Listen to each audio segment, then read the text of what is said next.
brought to you by Bank of India.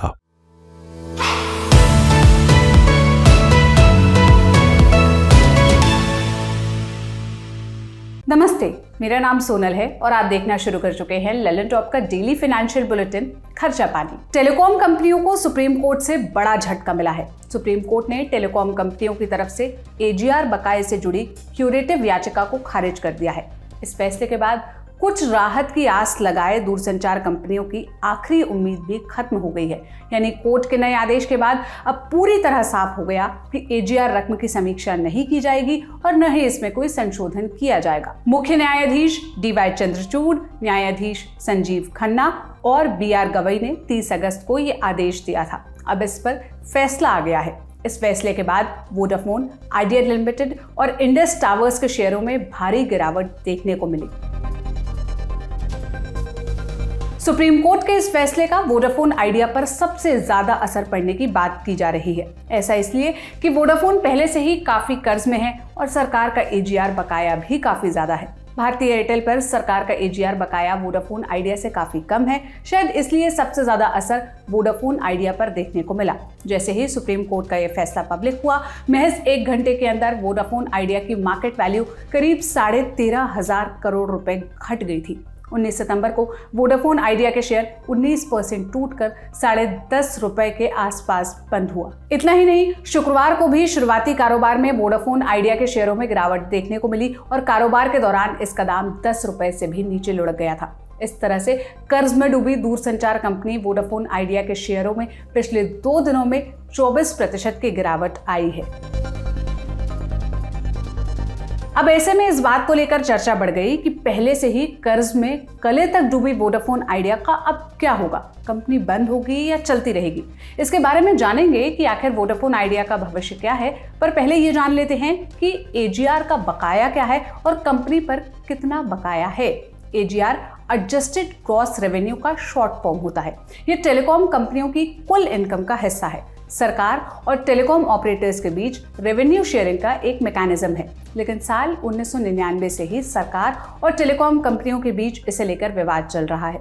दरअसल दूरसंचार कंपनियों की 2 तरह से काम होता है, मतलब ये 2 तरह की होती हैं। पहली टेलीकॉम सर्विस से आने वाली आय, जिसमें कॉल, SMS, इंटरनेट डेटा वगैरह शामिल होता है। दूसरा है गैर टेलीकॉम आय, जैसे कंपनी ने बैंक में कोई पैसा जमा कर रखा है, उस पर ब्याज आ रहा है, या अपनी कोई बिल्डिंग वगैरह किराए पर दी है, उससे जो कमाई हो रही है। सरकार ने इन दोनों आय को मिलाकर टेलीकॉम कंपनियों से उसके आधार पर लाइसेंस फीस और स्पेक्ट्रम यूजेज चार्ज देने का फैसला किया है।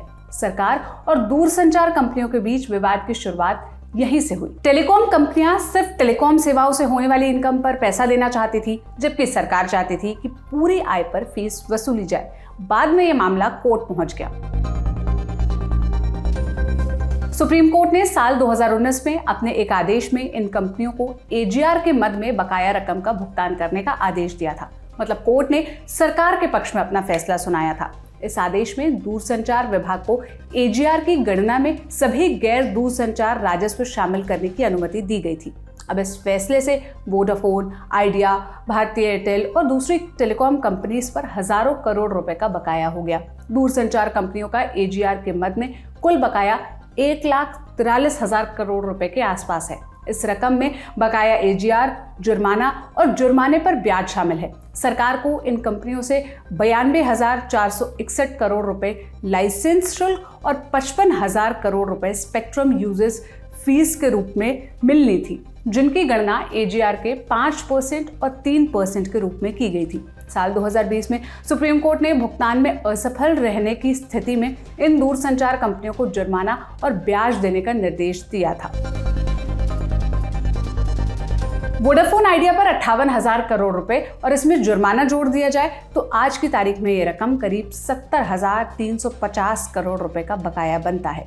इस तरह भारतीय एयरटेल पर ब्याज समेत 36,000 करोड़ रुपए का बकाया है। इसलिए सुप्रीम कोर्ट की तरफ से याचिका खारिज होने के बाद माना जा रहा है कि सबसे ज्यादा परेशानी की बात वोडाफोन आइडिया के सामने आएगी। ऐसा इसलिए कि कंपनी पहले से ही दोहरे संकट से गुजर रही है। जियो के मार्केट में आने के बाद से कंपनी के ग्राहक लगातार तेजी से कम हो रहे हैं और उसका कर्ज भी बढ़ता जा रहा है। जियो लॉन्च होने से पहले वोडाफोन के पास करीब 20 करोड़ और आइडिया के पास करीब 18 करोड़ सब्सक्राइबर्स थे। जियो के मार्केट में लॉन्च होने के बाद इन दोनों कंपनियों ने दौड़ में बने रहने के लिए 2017 में वोडाफोन इंडिया और आइडिया का विलय जो है उसको मंजूरी दी थी।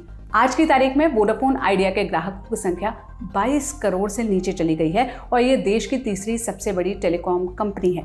दूसरी तरफ कंपनी का गले तक कर्ज है, मतलब ये गले तक कर्ज में डूबी हुई है।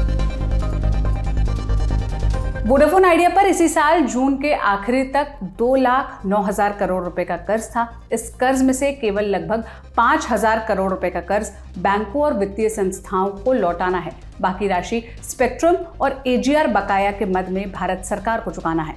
बता दें, वोडाफोन आइडिया को वित्त वर्ष 2025 की पहली तिमाही में 6,432 करोड़ रुपए का कंसोलिडेटेड लॉस हुआ है।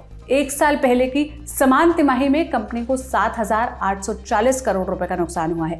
इस तरह से कंपनी को पहली तिमाही में नुकसान में करीब 18% की कमी आई है। लेकिन जैसा कि हमने पहले बताया, कंपनी खोते कस्टमर बेस और पैसों की कमी से जूझ रही है और गोल्डमैन सैक्स ने हाल ही में कहा, कंपनी की हालिया फाइलिंग से पता चलता है कि वोडाफोन आइडिया को वित्त वर्ष 2026 में करीब 27,500 करोड़ रुपए की अपने कर्ज की किस्त भरनी है। इसके बाद वित्त वर्ष 2027 में भी वोडाफोन आइडिया को 42,000 करोड़ रुपए चुकाने होंगे। जानी मानी ब्रोकरेज फर्म CLSA ने कहा कि एजीआर पर राहत नहीं मिलने के बाद वोडाफोन आइडिया को वित्त वर्ष 2026 की दूसरी तिमाही की शुरुआत से वित्तीय संकट का सामना करना पड़ सकता है। उस वक्त कंपनी को सालाना स्पेक्ट्रम और एजीआर का भुगतान सरकार को करना होगा। ऐसे में सुप्रीम कोर्ट के ताज़ा फैसले से वोडाफोन आइडिया की वित्तीय संकट में बुरी तरह फंसती हुई स्थिति नजर आ रही है। IIFL सिक्योरिटीज के वाइस प्रेसिडेंट बालाजी सुब्रमण्यम ने कहा कि सुप्रीम कोर्ट के इस फैसले से वोडाफोन आइडिया के लिए वित्तीय मुश्किलें बढ़ गई है। ऐसे में एयरटेल को बाजार में अपनी हिस्सेदारी हासिल करने का मौका मिल सकता है। कुछ जानकार कंपनी के दिवालिया होने की भी आशंका जता रहे हैं।